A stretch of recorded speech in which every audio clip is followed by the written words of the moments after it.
এই যে আমার টাইগার মুরগির বাচ্চাগুলো বড় হয়ে গেছে, এগুলো এখন প্রাপ্তবয়স্ক। এই যে মুরগি, আর এই যে একটা আছে মোরগ, ওই যে আরেকটা আছে মোরগ, ওই যে এইগুলো আছে আগের মুরগিগুলো।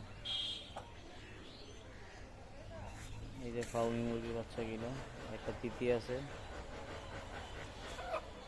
এই যে দেশি মুরগির বাচ্চা। মুরগিকে দেখুন কত সুন্দর লাগতেছে।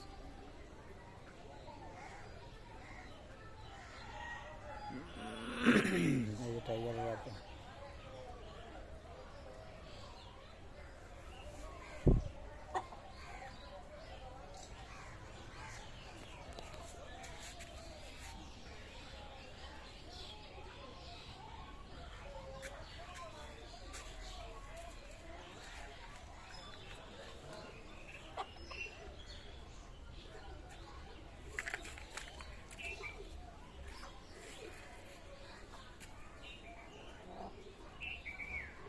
সিরিয়াল দইরা সব বসে আছে।